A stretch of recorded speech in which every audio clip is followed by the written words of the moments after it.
Quem nunca sonhou em largar tudo, deixar tudo para trás, pegar uma mochila e se aventurar pelo mundo? A premissa desse filme é irresistível. Muitas pessoas em algum momento da vida tiveram essa vontade, esse sufoco. E a hora que o filme se passa nos anos 90, imagina hoje, quando tá todo mundo escravo, né? Tá todo mundo aqui, né? Escravizado, com a recepção de dopamina fritada, de tanto estímulo. Então largar tudo e ir para a natureza deve ser maravilhoso. Quer dizer, no papel, porque deu ruim para ele. O vídeo de hoje é patrocinado pelo Hugo Bernardes e é dedicado à sua amiga Clara Maria Alia, que apresentou esse filme para ele e que faz aniversário hoje. Tem uma dedicatória especial, deixa eu ler porque eu não quero errar. Em toda a confusão de estar vivo e de aprendendo a viver, o partilhar é abrigo. Obrigado pela luz. Lia, feliz aniversário.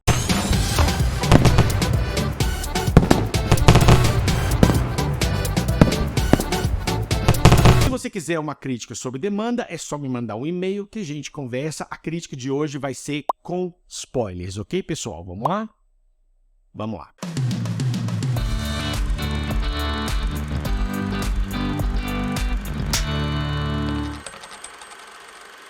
Into the Wild, ou Na Natureza Selvagem. O filme é baseado no livro de 1996 do Jon Krakauer e conta a história real de Chris McCandless, que após a faculdade largou todos os seus bens materiais e foi explorar o mundo. A direção é do Sean Penn, é o melhor filme dele como diretor. Ele intercala muito bem a vastidão da natureza com as introspecções do protagonista. Muitos planos abertos, grandiosos, muita grande angular, aquela coisa da vastidão da natureza, inclusive imponente, né? Ele não romantiza sempre a ideia de fugir, de ir para o mundo. Às vezes, até romantiza. Chega a ser um micro probleminha que eu vou abordar lá na frente, mas tem um momento onde ele está entrando, assim, ele está indo em direção à neve, você vê que é um lugar bem imponente, inóspito mesmo, não é aquela coisa convidativa, venha morar de arco-íris e morangos. Então o diretor cria contrastes muito bons que reforçam o isolamento, a solitude do personagem, eu diria muito mais solitude do que solidão. É uma direção muito detalhista, muita câmera na mão, muitos close-ups para criar um senso de intimidade. Mesmo durante as sequências mais incômodas, não é sempre uma intimidade convidativa, mas é uma cena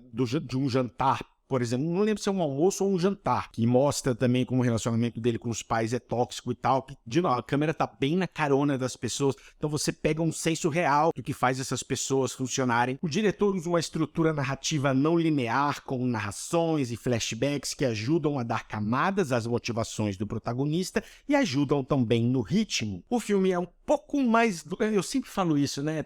Mas eu acho que o filme tem aí uns 15 minutos a mais. Tem muitas cenas dele andando na floresta e a música é linda e ele anda mais um pouco, e depois mais um pouco, e depois mais um pouco, e depois mais um pouco, e depois mais um pouco. Já tinha entendido. Mas a montagem consegue criar um bom fluxo, porque os eventos não acontecem de forma cronológica, então algumas coisas são no passado, outras agora, outras são flashbacks, outras são memórias, outras são ali, depois volta pra cá, então mesmo quando começa a ficar repetitivo, ainda te mantém adivinhando. Bom uso de exposição, eu adoro vocês sabem que eu adoro uma boa exposição aqui. Isso é mostrado através de trechos das coisas que ele escrevia, então a história é contada de forma orgânica. As narrações da irmã são um pouquinho melosas, mas faz sentido que ela fale com aquele tom de pesar e de saudades, mas não é a coisa mais vibrante que você vai encontrar. O filme é dividido em capítulos, então ele começa em nascimento, depois vai para adolescência, depois vida adulta e depois família. Isso dá uma organização para o filme, deixa ele menos avulso mesmo com essa estrutura de vai e vem. O uso das músicas é excelente. A primeira vez que você vê a cara do Chris, que você vê ele totalmente enquadrado, isso vem casado com a música Long Nights do Eddie Vedder, que começa com as palavras Have no fear, não tenha medo. Há várias escolhas muito boas aqui. A trilha ecoa muito bem os sentimentos do protagonista, assim como as temáticas do filme. O filme fala sobre a busca pela liberdade, fala sobre amizade, sobre vingança, tem um pouco sim aí sobre raiva,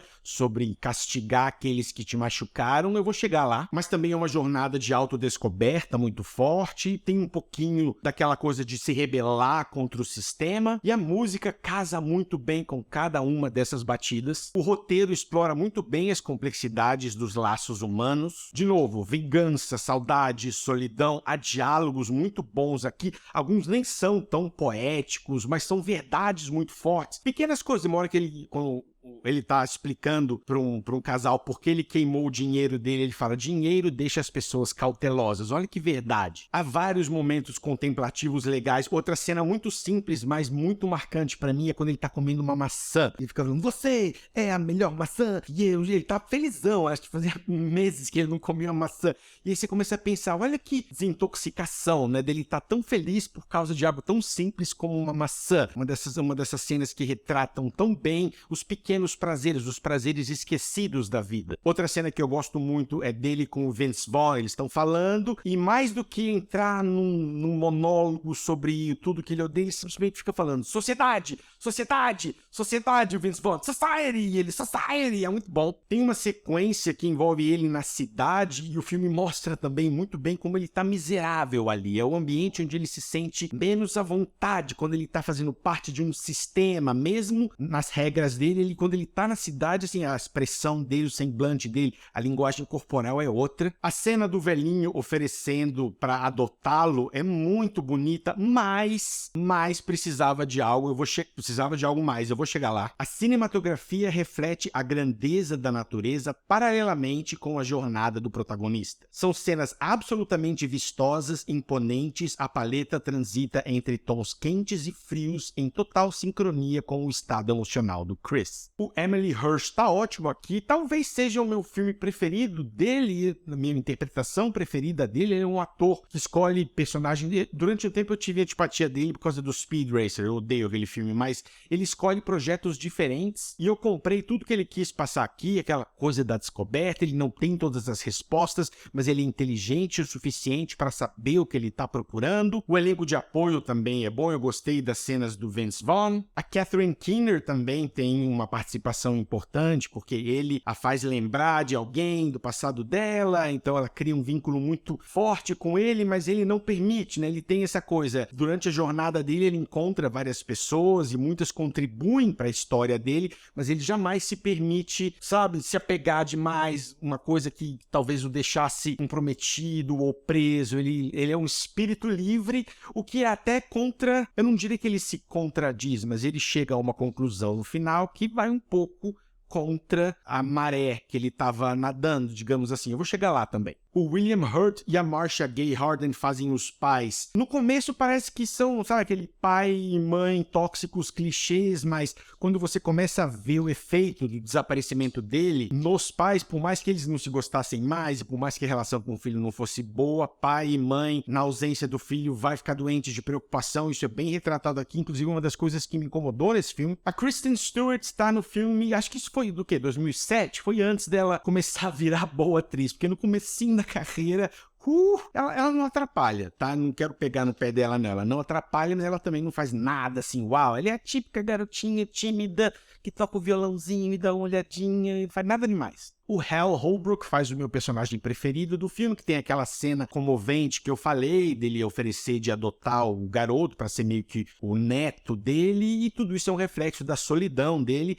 Agora, eu acho que esse pequeno arco dos dois, ele foi subdesenvolvido, porque logo um dos primeiros diálogos dos dois já tem meio que um vínculo, ele já tá interessado no garoto e já tem uma coisa emocionalmente desenvolvida lá que o tempo em cena não acompanhou. Então, para justificar que ele estava disposto a adotar o menino e chorando, que vai sentir saudade dele e tudo aquilo, o tempo que eles passaram juntos não refletiu. Então acho que foi um pouquinho apressado. E eu volto a dizer, a jornada dele é irresistível, um dos motivos pelo qual esse filme é tão celebrado. Quase todo mundo em algum momento consegue se identificar com o que ele está passando. Em algum momento da vida pensou nisso, né? Não, eu não quero, sabe, eu quero ir pro mato, eu quero ir pro mundo, para a natureza. Mas há um elemento de egoísmo e de crueldade do personagem que não é tão bem martelado aqui. É abordado, o filme mostra os pais dele preocupadíssimos, a mãe não consegue dormir e acha que tá vendo o menino em todo lugar, e deve ser desse jeito mesmo, né? Você vê que ele é um homem formal, um homem que não se permite certos sentimentos, mas nessa hora ele desaba e ele cai no chão, começa a apertar as pernas de agonia. Imagina só não saber onde está seu filho. E há um diálogo muito bom onde o velhinho fala para ele que quando você perdoa, você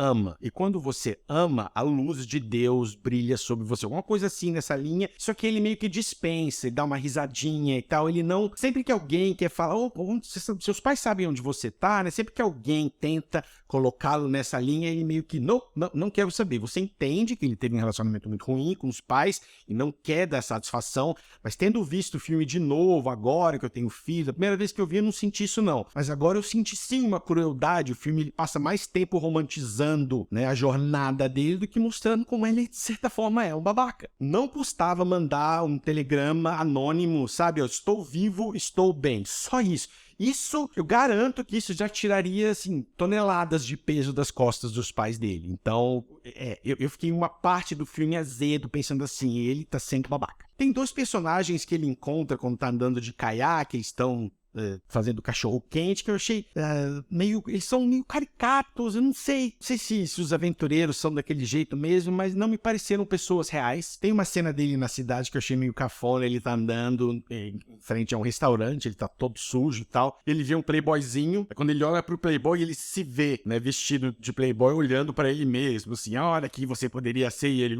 e sai correndo. Eu achei meio brega, não precisava. O final, ai, que final frustrante, porque ele tava lá, ele estava tendo a experiência, ele estava se conhecendo, se descobrindo, por causa de um descuido, né? Ele leu lá errado, ele comeu a plantinha envenenada e foi uma morte esticada, né? Eles ficam uns 20 minutos mostrando que ele não consegue mais comer, mas ele também não tem forças para sair dali. Então ele morrendo de fome aos poucos. E o último insight dele, que eu falei antes, né, meio que contradiz o que ele estava tentando fazer, porque ele fala em algum momento, eu quero viver essa vida por um bom tempo. A total liberdade que você tem é boa demais para deixar passar. Só que aí no final ele escreve, a felicidade só é real quando compartilhada. Então essa solitude toda pode te dar liberdade, pode te dar um senso de, sabe, de natureza e de eu posso fazer o que eu quiser e eu sou dono de mim, mas se não tiver, sabe, você tem um dia lindo, não tem ninguém para olhar para o lado e compartilhar essa lindeza. Into the Wild, ou Na Natureza Selvagem, é um filmaço sobre a busca por nós mesmos, sobre a definição da liberdade, sobre amizades, sobre as conexões humanas. É contemplativo, é emocionante, é um filmaço nota 8,6. Hugo, obrigado mais uma vez. Lia, feliz aniversário de novo. É isso, pessoal. Um abraço e até a próxima.